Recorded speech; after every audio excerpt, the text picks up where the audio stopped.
Hey guys, it's Morgan coming to you with my thoughts slash reactions slash excitement about the new KTM launch.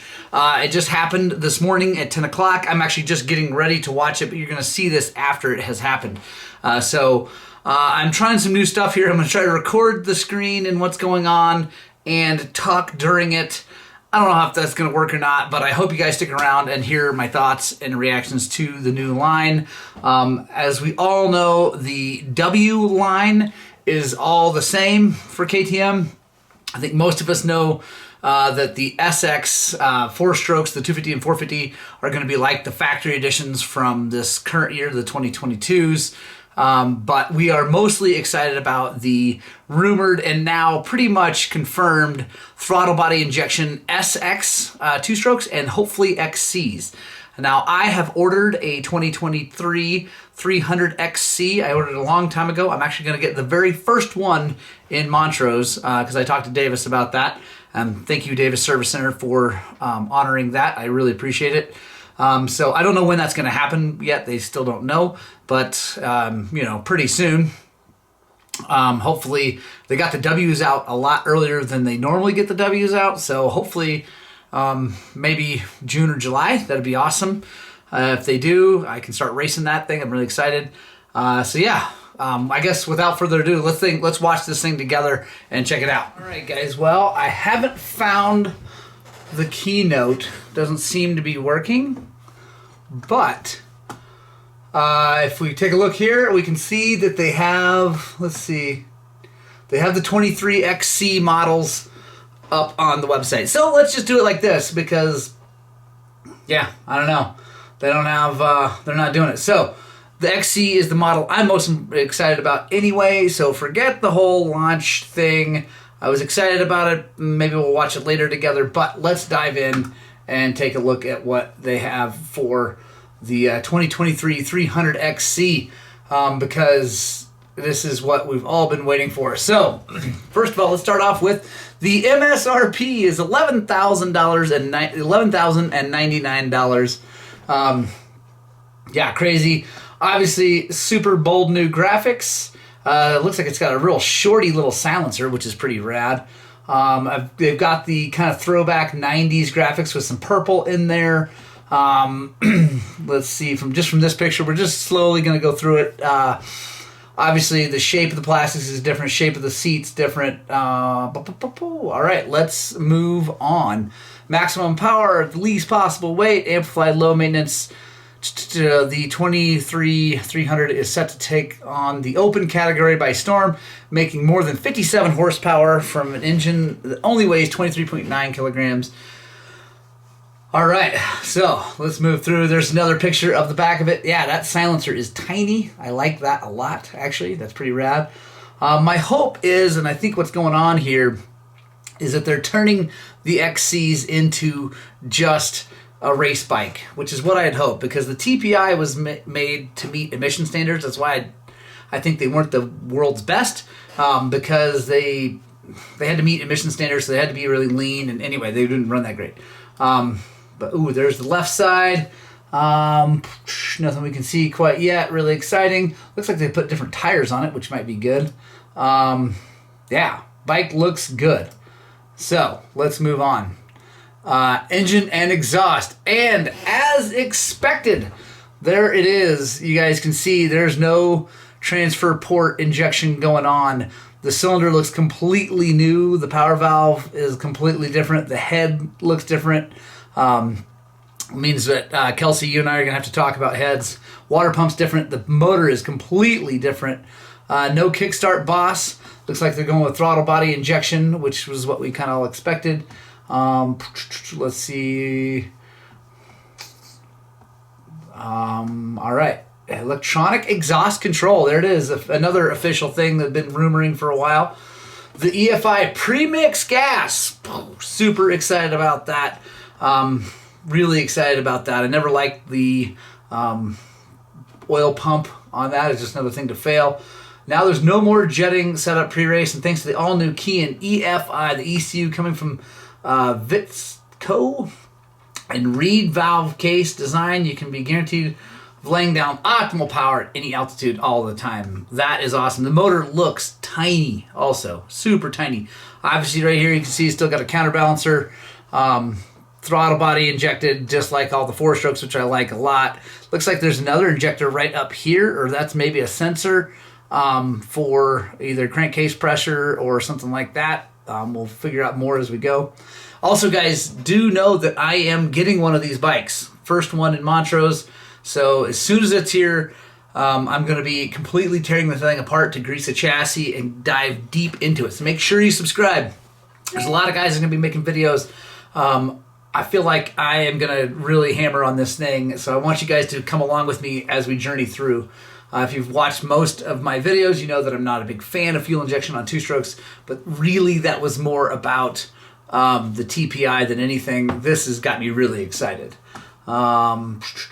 Electronic exhaust port management and machine finish for accurate port timing. So it's going to have 2 selectable engine maps, which will mean that it will change the fuel and maybe even the power valve setting since it's electronic. That is super cool.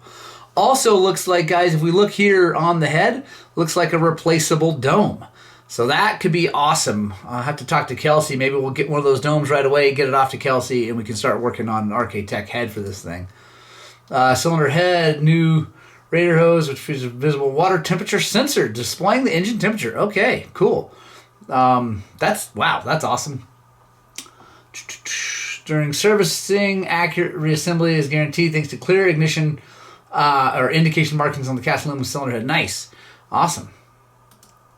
Throttle body, obviously new 39mm throttle body. Taking its learnings from the 4-stroke. The injectors are positioned in a double injector pattern to ensure most efficient flow. The combustion chamber, while throttle cable is mounted directly without throttle linkage, right on, providing a smoother, uninhibited throttle action. So my guess is that thing is going to be super light on the hands. Counterbalancer shaft, like always. Look at that motor, dude. That is tiny. Okay, one thing I'm obviously noticing, like you guys are, no kickstart boss. That is a downer for me. I don't love that at all, but it is what it is. I knew that was coming, or I figured that was coming. I am bummed out. I really wish you could put a kickstart on these things. Crankshaft, crankcases, obviously all brand new. Nothing really exciting there. Exhaust, more compact, but added BRAP, they're calling it. Air pipes on the 23 provide excellent ground clearance. That's nice. So it looks like they're going to be right in this area. Definitely going to be like up higher, which would be good for me. So that's cool.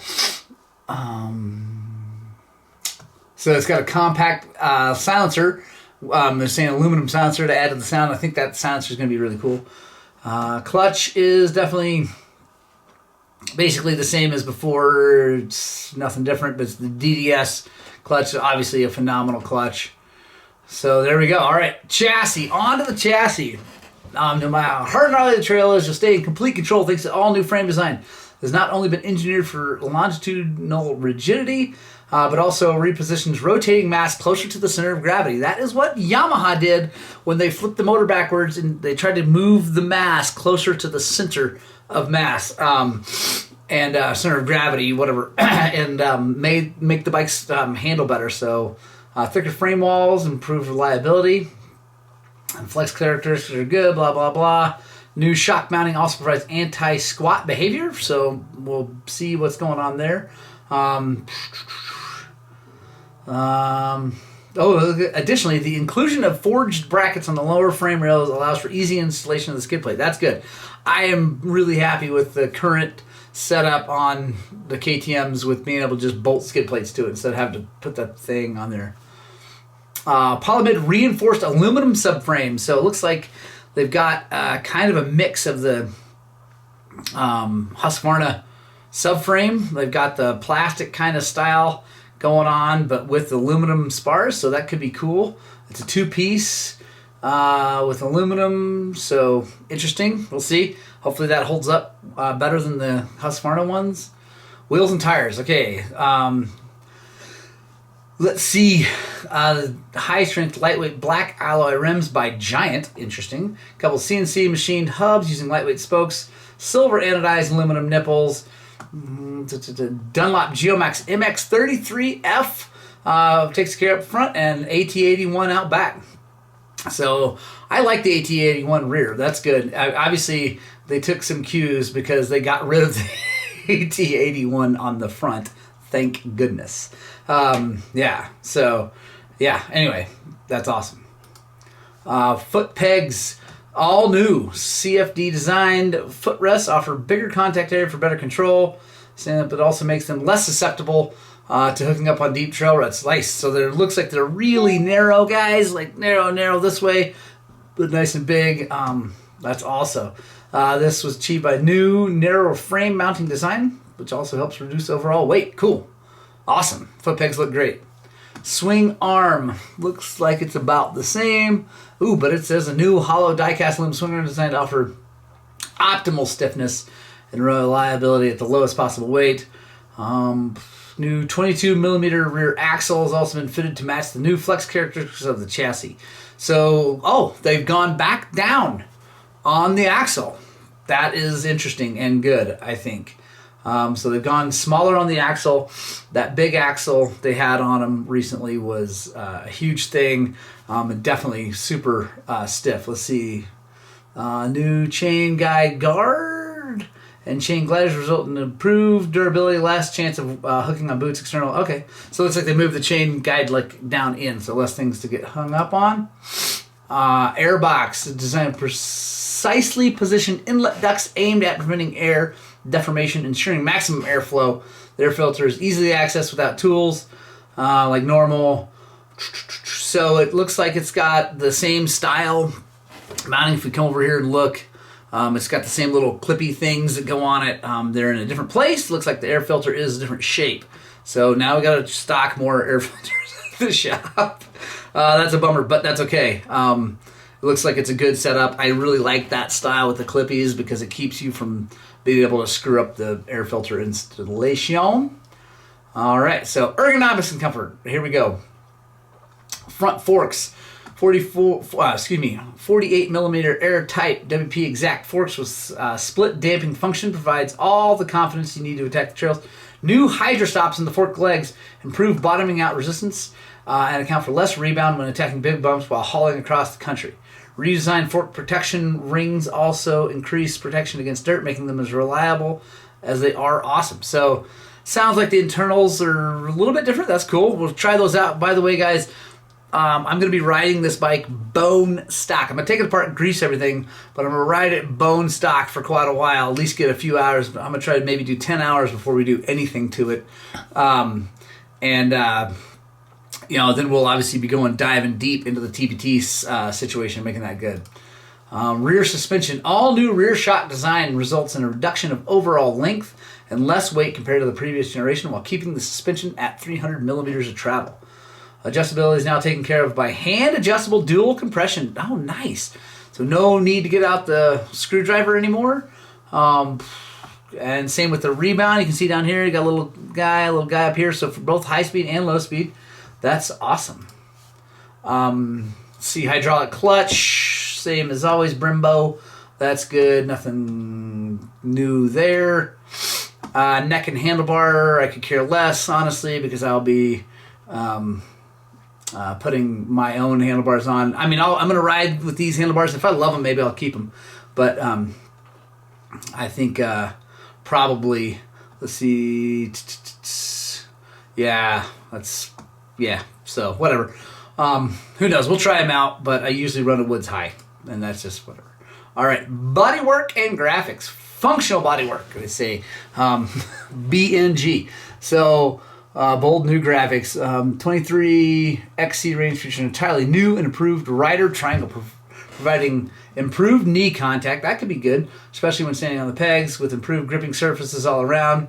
New plastics work to expel mud buildup. A handy grip pocket under the seat, just above the airbox. Ooh, nice for grabbing the thing and picking it up. That's cool. I can see that right in here, so that'll be nice. Sweet. fuel tank, 2.24 gallon tank. Incorporates a threaded filler cap. Yes! Yes! So it's not the quarter turn thing, which is kind of nice, but I like the threaded ones. That's all. Fuel pump features an external fuel line, which is specifically positioned to make it less exposed and susceptible to damage. So that's down in here. Looks like it's tucked way up in there. That's awesome. Hopefully, oh yeah, there's right down there. You can see the disconnect. So that's tucked up out of the way. I like it. All right, so hold on. Let's go back. Okay, all right, now technology, the map select switch. 2023 KTM 300XC features a map select switch as a standard, allowing the racer to switch between two perceptible engine maps. Map 1 provides a linear, predictable power delivery, while Map 2 gives the full beans with a crisp, explosive power output. I love it. Full beans. That's awesome they put that in there. That's sweet. Map switches are cool, especially on fuel-injected bikes. They make a big difference. So it says threaded, but that does look like the quarter turn cap. Yeah, we'll see when we get ours. Start-stop switch is both over here, so that's going to change us that like to put the start button on the left. We're going to not be able to do that, at least not normally. Starting pressing a button, literally lightning quick starts come from an ultra lightweight lithium battery placed under the seat close to the center of gravity. New high quality stator and pickup and super robust design and all new start stop design. So it looks like the start and stop are both on the right hand side. You can see right over there.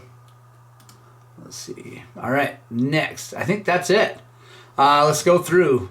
Ooh, that's interesting. That is interesting and not something I love. Transmission is saying a 5-speed. That's weird. I'm surprised that they did that. Let's see. I didn't see that up here. Going in the engine, just talking about EFI, cylinder head, throttle body, counterbalancer, crankshaft, crankcases. Huh. Yeah, they're not talking about the transmission in here. Let's see.